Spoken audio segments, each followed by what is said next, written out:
Jadi setelah dipotong-potong, ya dicacak-cacak daging dan juga bulu-bulunya, ditaruh di 4 penjuru, ya ditaruh di selatan, di utara, barat dan timur. Terus palanya dipegang, ditaruh indahu di sisinya. Wada'ahunna, kemudian beliau memanggil kepada mereka. Dipanggil tuh, burung merak, burung elang, burung gagak, ayam jago, sini. Fatatoyarat, maka berterbangan al-ajza'u, bagian-bagian tersebut, potongan-potongan daging tadi berterbangan ila ba'diha, kepada sebagian-bagian lainnya. Jadi terbang kepada bagian tubuh lainnya, hatta takamalat, sehingga sempurnalah, ya, menjadi utuh kembali. Summa akbalat, kemudian kembalilah mereka tersebut, ya, si 4 jenis burung tadi, ila ru'usiha, kepada kepala-kepala mereka masing-masing. Justru ketika ditampakkan alam malakut menurut Imam Abu Yazid Al-Bustami, itu justru merendahkan diri beliau. Ya Allah, tanpa melihat malaikat pun saya percaya kepada engkau, nggak usah dilihatin, ya.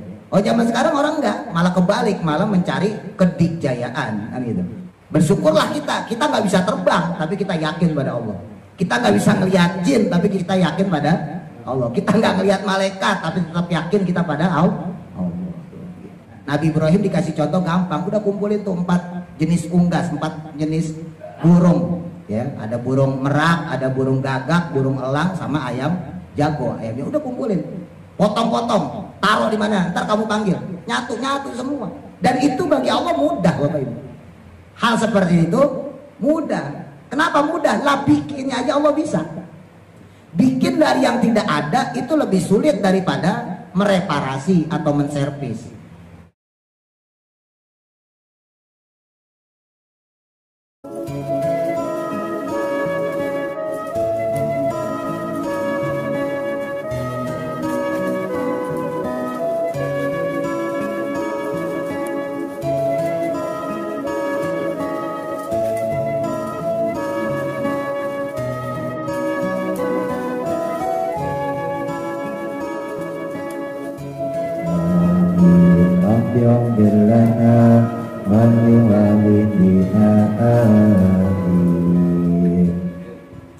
Kita lanjutkan kembali, masih surah Al-Baqarah ayat selanjutnya 260. Bismillahirrahmanirrahim. Qala musannifu rahimahullahu ta'ala wa nafa'ana bihi wa bi barakati ulumihi fi daraini amin. Qala Allah ta'ala fil Qur'anil Karim, a'udzu billahi minasy syaithanir rajim.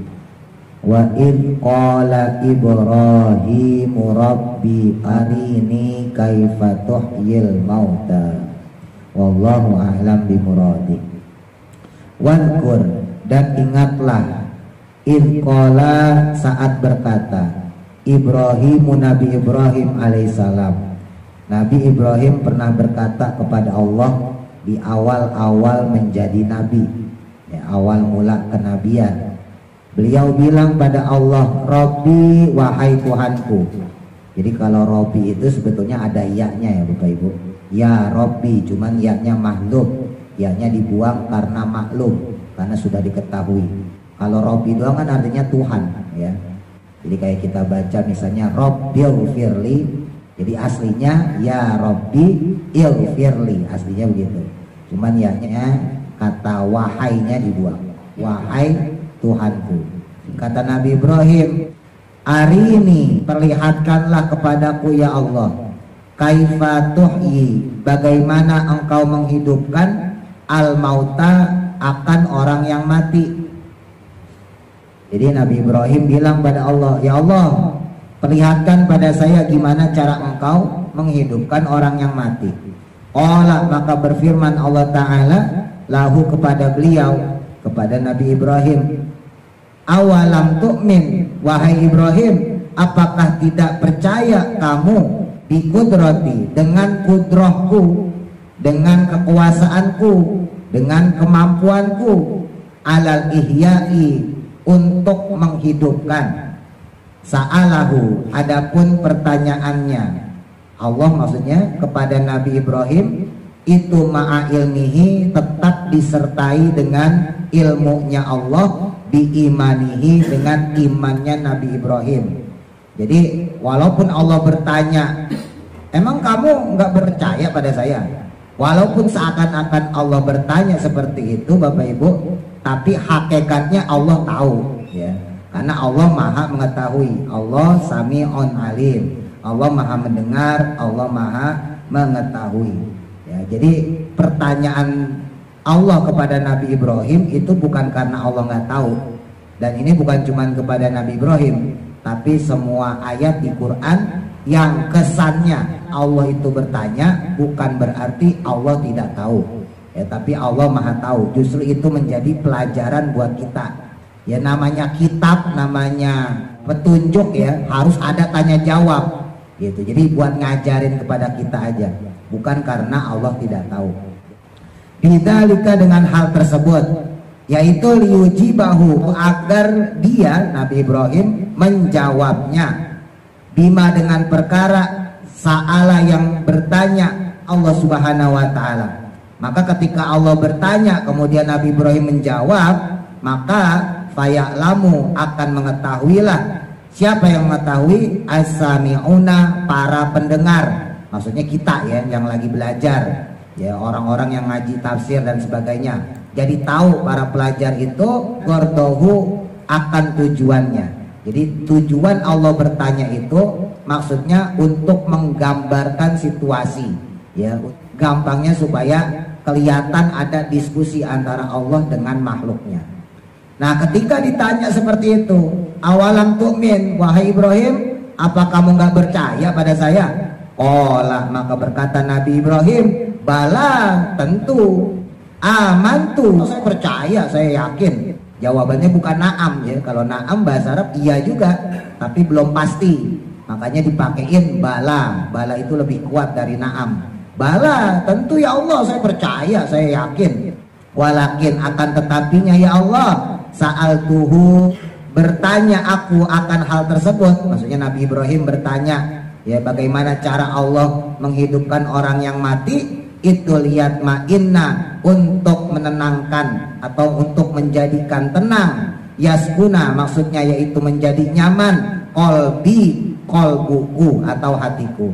Ya Allah, saya pengen tahu itu supaya hati saya tenang, supaya hati saya tentrem, nggak ragu lagi. Bil mu'ayanati, dengan kesaksian, al madmumati, yang digabungkan, ilal istidlali, dengan istidlal, dengan pengambilan dalil. Jadi maksudnya Nabi Ibrahim biar tambah yakin, walaupun aku sudah yakin, aku sudah percaya. Ya, gampangnya memang ketika informasi itu hanya lewat kuping, tentunya tidak seyakin dengan informasi lewat mata. Gampangnya gitulah, ya. Jadi seandainya nih ada orang tua, anaknya jam 10 malam, jam 11 malam belum pulang. Loh, orang tua khawatir, jam 10, jam 11, jam 12 kok belum pulang. Ini orang tua yang benar. Kalau orang yang tua yang benar, malah seneng ngurang-ngurangin beras, ya.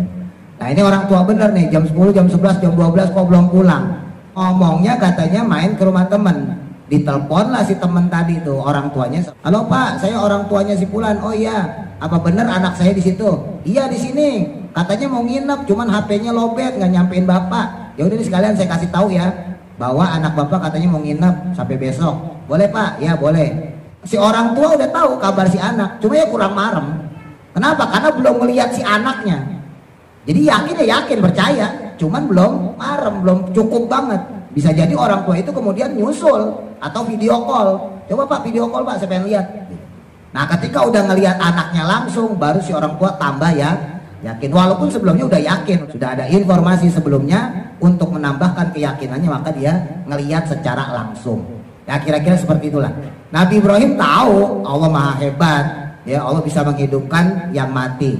Tapi itu kan informasi, belum secara mata aslinya.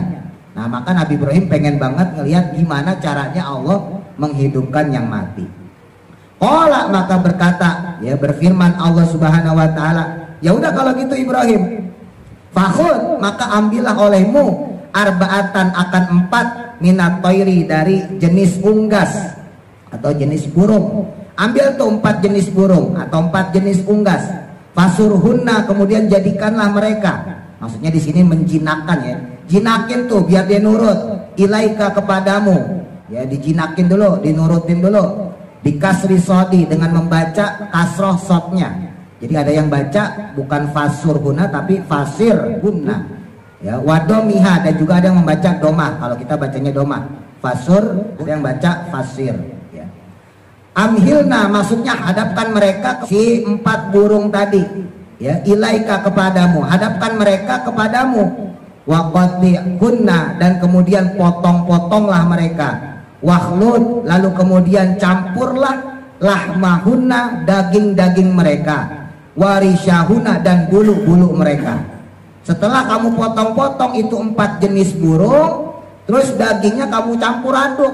Jadi nggak ketahuan mana yang A, mana yang B, mana yang C, mana yang D. Ya. Jadi dicampur. Ya, terus kemudian bulu-bulunya juga masukin sekalian biar bercampur itu 4 jenis unggas tadi. Summaja'al, kemudian letakkanlah olehmu wahai Ibrahim ala kulli jabalin, pada setiap gunung, min jibali ardika, daripada gunung-gunung yang ada di negerimu, min hunna, dari mereka, dari ke-4 jenis unggas tadi, juz'an, 1 bagian. Taruh di gunung 1 potongan segini, di gunung 1 potongan segini. Ya, di bahasa kita gampangnya di timur, di barat, di utara, di selatan. Cari deh tuh 4 penjuru, taruh masing-masing dengan yang berbeda. Lalu summada'uhunna, kemudian kamu panggil mereka. Panggil tuh 4 unggas tersebut. Ilaika kepadamu, yaktinaka, maka niscaya mereka akan datang kepadamu sa'yan, dengan cepat. Sa'rian, yaitu juga dengan bergegas. Wa'lam, dan ketahuilah annallaha, sesungguhnya Allah itu azizun, maha perkasa, la yujizuhu, tidak ada yang bisa melemahkannya, syai'un, sesuatu pun, hakimun, dan juga maha bijaksana, fi sun'ihi, dalam perbuatannya atau dalam tindakannya Allah. Fa'akhoda, maka kemudian mengambillah Nabi Ibrahim alaihissalam tawusan, akan burung merak. Jadi 4 burung tersebut, yang pertama burung merak, wa nasron, dan kemudian burung elang, wa goroban, dan yang ketiga burung gagak, wadikan, dan kemudian yang keempat ayam jantan. Ya, bahasa kita ayam jago. Dipilih tuh burung merak, burung elang, burung gagak, ayam jago. Dipilih 4 tersebut. Wa fa'ala, dan kemudian beliau pun melakukan bihina, terhadap mereka 4 unggas tadi, ma, dengan perkara zukiro, yang telah disampaikan ya oleh Allah Subhanahu wa taala. Wa amsaka, maka kemudian memeganglah Nabi Ibrahim alaihissalam ru'usahunna, akan kepala-kepala mereka. Jadi setelah dipotong-potong, ya dicacak-cacak daging dan juga bulu-bulunya, ditaruh di 4 penjuru, ya ditaruh di selatan, di utara, barat, dan timur. Terus palanya dipegang, ditaruh indahu, di sisinya. Wada'ahunna, kemudian beliau memanggil kepada mereka. Dipanggil tuh, burung merak, burung elang, burung gagak, ayam jago, sini. Fatastoyarat, maka berterbangan al-ajza'u, bagian-bagian tersebut, potongan-potongan daging tadi, berterbangan ila ba'diha, kepada sebagian-bagian lainnya. Jadi terbang kepada bagian tubuh lainnya, hatta takamalat, sehingga sempurnalah, ya, menjadi utuh kembali. Summa akbalat, kemudian kembalilah mereka tersebut, ya, si 4 jenis burung tadi, ila ru'usiha, kepada kepala-kepala mereka masing-masing. Jadi setelah badannya terbentuk, kakinya nyatu lagi, maka mereka terbang langsung menuju kepalanya dan nempel dengan kepalanya. 4 burung tadi, ya, yaitu burung merak, burung elang, burung gagak, sama ayam jantan. Nah, kemarin kita belajar ada Nabi Uzair. Ya, Nabi Uzair datang ke Syam, itu bawa bekal. Ya, bekalnya yaitu sekeranjang buah tin, terus kemudian perasan anggur, ya, dan seekor keledai. Nah, ketika ditidurin sama Allah, kesannya itu sebentar. Tidurnya dari siang, bangun-bangun maghrib. Disangkanya baru cuman setengah harian, belum nyampe sehari gitu. Ternyata kata Allah, dia sudah tidur selama 100 tahun. Ya, dilihatlah kemudian tuh, ternyata keledainya sudah jadi bangkai, udah jadi tulang belulang, Bapak Ibu.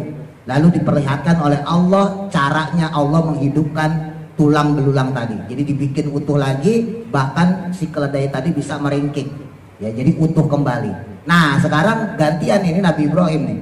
Tapi Nabi Ibrahim ini di atasnya Nabi Uzair ya. Jadi Nabi Ibrahim dulu, baru kemudian Ismail, Ishak dan seterusnya, baru kemudian jatuhlah ke Nabi Uzair. Jauh lah jaraknya ya. Nabi Uzair itu nabi sebelum Nabi Isa alaihissalam. Setelah Nabi Sulaiman alaihissalam ya. Nah, jadi Nabi Ibrahim alaihissalam minta petunjuk sama Allah supaya diperlihatkan bagaimana Allah menghidupkan orang yang mati. Maka diberi contoh tuh 4 hewan tadi.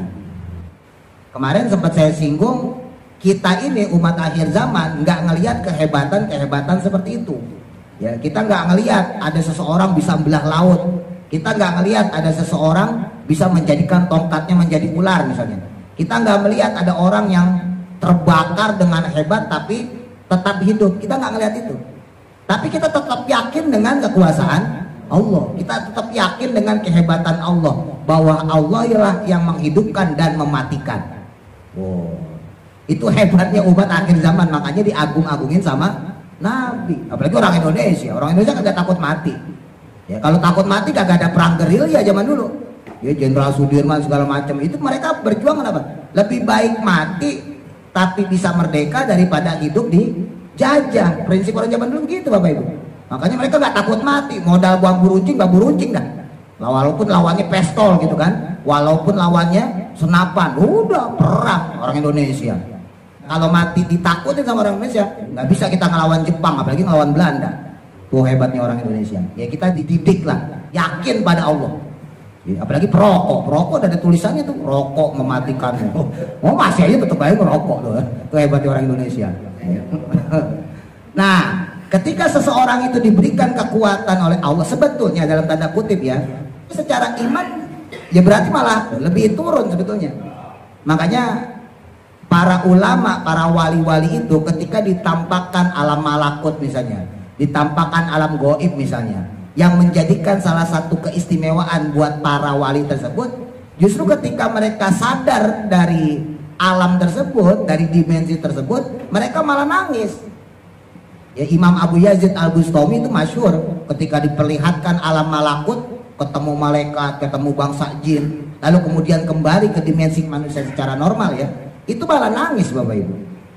Kata Imam Abu Yazid Al-Bustami, ya Allah, kalau untuk mencintai engkau, saya nggak butuh dengan penampakan seperti itu. Imam Abu Yazid bilang, saya ini udah yakin kepada engkau ya Allah. Saya sudah percaya kepada engkau.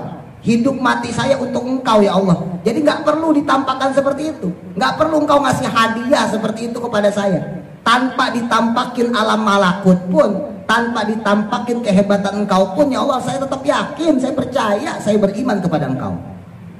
Jadi Imam Abu Yazid Al-Bustami ketika ditampakin seperti itu malah nangis. Jadi bukan buat hebat-hebatan. Beda sama orang zaman sekarang. Orang zaman sekarang ngelihat hal goib malah dihebat-hebatin. Wah, saya bisa ngeliat setan. Wah, saya bisa ngeliat jin. Ada lagi yang bisa ngelihat malaikat. Kalaupun benar ya, saya sih yakin pasti salah. Pasti bohong. Itu PA orang kayak gitu mah. Pasti enggak benernya. Nah, sekarang yang bisa ngelihat alam malakut enggak orang sembarangan Bapak Ibu. Ya. Ahli ibadah, rajin sholatnya, ngajinya rajin gitu ya, sedekah nggak pernah putus, puasa, pokoknya ahli ibadah lah. Allah juga milih-milih ngasih orang ngeliatin alam malakut. Loh, masa orang kagak sholat gak bisa baca Quran dikasih alam kayak gitu kan, logikanya gitu. Tapi seandainya pun, oke lah seandainya emang bener dia ngelihat alam malakut, terus apa menjadi hebat? Enggak. Justru ketika ditampakkan alam malakut menurut Imam Abu Yazid Al-Bustami, itu justru merendahkan diri beliau. Ya Allah, tanpa melihat malaikat pun saya percaya kepada engkau, nggak usah dilihatin ya. Oh, zaman sekarang orang enggak, malah kebalik, malah mencari kedikjayaan kan gitu. Orang malah mencari karomah. Bersyukurlah kita nggak bisa terbang tapi kita yakin pada Allah. Kita nggak bisa ngelihat jin tapi kita yakin pada Allah. Kita nggak ngelihat malaikat tapi tetap yakin kita pada Allah. Seperti di surah Yasin kan Allah juga bilang, inna nahnu nuhyil mauta wa naktubu ma qaddamu wa arsalu. Jadi Allah lah yang menghidupkan dan juga mematikan. Nabi Ibrahim dikasih contoh gampang, udah kumpulin tuh 4 jenis unggas, 4 jenis burung ya, ada burung merak, ada burung gagak, burung elang sama ayam jago. Ayamnya udah kumpulin. potong-potong, taruh di mana, ntar kamu panggil, nyatu semua. Dan itu bagi Allah mudah, Bapak Ibu. Hal seperti itu mudah. Kenapa mudah? Lah bikinnya aja Allah bisa. Bikin dari yang tidak ada itu lebih sulit daripada mereparasi atau menservis. Dulu saya beri contoh, Bapak Ibu nggak punya kipas angin, maka kita harus punya duit nih, 300.000, 400.000, 500.000 buat beli kipas angin. 1 tahun kemudian itu kipas angin rusak, misalnya dinamonya gitu ya, maka kita ganti, kita reparasi, kita servis dinamonya. Nah, beli dinamo itu lebih murah, nyervis itu lebih murah daripada beli kipas anginnya. Beli dinamonya paling 50.000, paling mahal 100, udah bisa kita pasang tuh di dinamo terus kemudian hidup lagi. Jadi kesimpulannya, menservis itu lebih mudah daripada mengawali. Nah, manusia kita nih itu dari yang tidak ada, nol kita. Allah taruh tuh nyawa kita di Lauhil Mahfuz, lalu kemudian dipanggil, diserukan, ditaruh di janin ibu kita, masuk ke janin, ke alam janin, kemudian kita dilahirkan. Dari yang tidak ada Allah bisa jadikan menjadi ada. Itu Allah bisa. Apalagi ketika kita sudah ada, cuman rusak doang, gampang nyervisnya. Ya, ntar kita hancur nih, dimaklum-ulang gitu ya. Tapi kan bahan dasarnya ada. Tulang kita ada, bahan dasarnya ada, masternya ada. Jadi di hari kiamat gampang aja kalau bikin kembali seperti sedia kala. Ya tentunya kalau di kiamat ntar sesuai amal perbuatan masing-masing ya.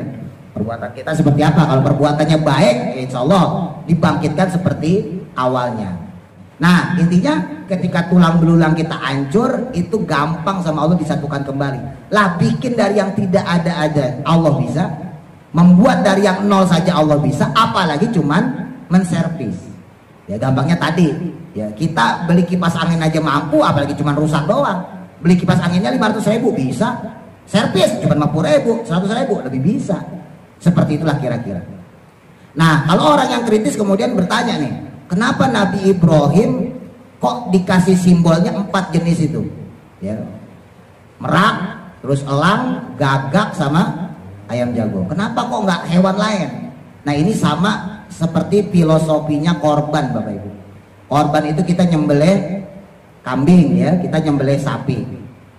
Nah, kalau di Arab mah onta lah gampang gitu. Tapi di Arab juga jarang onta, rata-rata kambing. Kenapa yang disembelih kambing? Kenapa yang disembelih sapi? Kenapa nggak binatang lain? Padahal kan binatang banyak. Kenapa nggak ayam? Kenapa nggak bebek misalnya itu? Ketika kita menyembelih hewan itu sebetulnya hikmahnya adalah untuk memutuskan jiwa binatang kita di dalam diri. Jadi manusia itu punya sifat bahaim namanya. Ya, dalam diri manusia ya, itu ada sifatul malaikah, sifatnya malaikat, ada sifatul syaiton, sifatnya setan, yang ketiga sifatul bahaim, sifatnya binatang. Nah, ini ketiga sifat itu bercampur dalam diri kita, Bapak Ibu. Nah, simbol daripada memutus sifatnya binatang itu adalah dengan cara berkurban. Tentunya selain dengan adanya ibadah kurban itu sendiri ya, kita ibadah korban dapat pahala. Nah, adapun hikmah dari ibadah korban itu sendiri adalah untuk memutus nafsu binatang. Jadi dalam diri kita tuh ada sifat binatangnya. Nah, itu diputus lewat menyembelih hewan kurban. Nah, sapi, kambing ya, itu sebagai simbol hewan yang maaf, sapi itu sama kambing kerjanya apa sih Bapak Ibu? Kerjanya kan cuma duduk, makan, tidur. Sapi sama kambing itu nggak dipakai kerja, beda sama kebo. Ya walaupun di kampung ada ya sapi yang dipakai, itu pun jarang. Ya, kebanyakan kerjanya makan, tidur, buang air, tidur lagi gitu. Ya begitu aja, makan, tidur, buang air, makan, tidur, buang air, makan, tidur, buang air. Beda sama kebo ya, membanteng itu kan dipekerjakan buat bajak segala macam.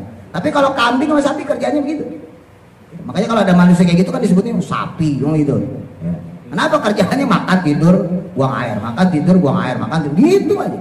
Jadi nggak bermanfaat buat orang lain. Nah, itu simbolnya sama. Jadi memutuskan ketidakmanfaatan kita kepada orang lain. Jadi orang itu harus manfaat, maksudnya gitu loh. Dengan korban misalnya, kita yang punya rezeki kemudian ngebagiin daging itu untuk masyarakat, untuk keluarga, untuk saudara dan sebagainya. Jadi ada manfaat buat orang lain. Nah, kenapa yang dipilih adalah saat ini yang kita pelajarin ini, kenapa kok burung merak, kenapa kok burung elang, kenapa kok burung gagak, kenapa kok ayam jago. Karena sama, empat-empatnya ini punya simbol. Ayam merak misalnya, burung merak lah, terserah mau burung merak mau ayam merak sama ya. Burung merak atau ayam merak itu kerjaannya cuma dandan muter-muter.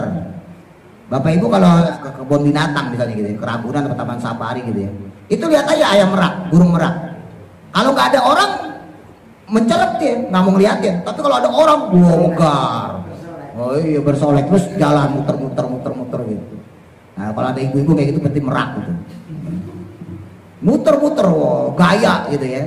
Jadi manusia itu jangan seperti itu. Ya, senangnya gaya, senangnya maca, ya senangnya tampil keren. Ya boleh, cuman ada waktunya. Ya. Terus yang kedua tuh, burung elang. Burung elang itu kerjaannya apa? Ngambil sesuatu yang bukan milik dia. Ya. Kalau ada anak ayam misalnya gitu ya, dimakan, padahal itu bukan milik dia. Jadi manusia itu jangan seperti itu. Ngilangin tuh sifat suka ngambil hak orang lain. Bukan hak kita jangan diambil. Yang hak kita aja tuh urusin dah tuh. Yang bukan hak kita mah gak usah dipikirin udah. Kadang-kadang kita suka offset. Bukan urusan kita diomongin. Tetangga beli kulkas diomongin. Tetangga beli kulkas. Apa urusannya sama kita? Ya. Tetangga cincin yang baru padahal utangnya akeh. Ada yang diomongin, apa urusannya sama kita? Ya. Gak usah seperti itu. Terus juga ada burung gagak. Burung gagak apa simbolnya? Suka makan bangkai, ya kan? Burung gagak suka makan bangkai, berarti makan yang haram. Jadi manusia itu jangan suka makan yang haram. Syukur-syukur kita bisa ninggalin yang subhat juga, itu lebih bagus. Terus ayam jago, yang keempat tuh, ayam jago ya sama tuh kayak kambing sama sapi, petantang petenteng. Bapak Ibu kalau punya ayam jago, buka kandang, itu yang keluar tuh ayam betinanya. Ayam betina nyari makan, ayam jago mah langsung nangkring, kukuruyuk tuh. Ya, ayam betina mah nyari makan buatan ayam jagonya kok kuruyuk, dia mah enak banget kayak gitu. Ya, makanya kan kalau orang itu jagomu, wah gitu. Nggak mau nyari makan berarti gitu ya. Nah itu simbol lah gampangnya. Jadi Nabi Ibrahim alaihissalam itu diajarkan sama Allah bahwa sebetulnya untuk menyatukan potongan-potongan tadi, ya secara umum menghidupkan yang mati itu bagi Allah gampang. Ya, nggak sesulit seperti yang manusia kira. Ya itulah kedikjayaan Allah, itulah kehebatan Allah. Dimana memang secara agama ada hal-hal yang nggak bisa kita nalarkan, nggak bisa kita pakai secara logis. Nggak semua ajaran agama ya, nggak semua syariat itu bisa dilogikain. Ada yang bisa dilogikain, ada yang nggak bisa dilogikain. Kayak sholat misalnya, ada yang bisa dilogikain lah. Misalnya ketika kita sujud supaya peredaran darah kita menyeluruh ya sampai kepada kepala. Jadi darah itu kan jarang sampai kepala. Kebanyakan kita berdiri nih. Jadi darah itu muternya pas di kepala itu lemah ya Bapak Ibu ya. Nah ketika kita sujud itu darah itu mengalir ke otak, ke kepala, semuanya ini itu secara merata. Itu bisa bikin orang sehat, gak gampang keleyengan, gak gampang pusing gitu ya dan sebagainya. Nah itu bisa dilogikain. Puasa misalnya, puasa itu bisa bikin orang sehat juga ya, memindahkan gaya makannya dia mungkin tadinya nggak bagus ya, apa aja dimakan, ketika dia puasa kemudian pola makannya diubah, tidak lagi konsumtif ya dan sebagainya. Ada yang bisa dilogikain, tapi mayoritas syariat itu ajaran-ajaran agama khususnya yang berkaitan dengan ketuhanan itu nggak bisa dilogikain ya, termasuk ini ketika menghidupkan orang yang sudah mati. Buat kita yang awam gimana caranya? Orang udah mati aja, tapi buat Allah gampang. Lawang belum ada aja bisa dibikin ada sama Allah, apalagi sudah ada, diservis lebih gampang lagi bagi Allah. Jadi masternya sudah ada, makanya gampang gitu ya. Wallahu a'lam, mudah-mudahan manfaat. Al-Fatihah. A'udzu billahi minasy syaithanir rajim. Bismillahirrahmanirrahim. Alhamdulillah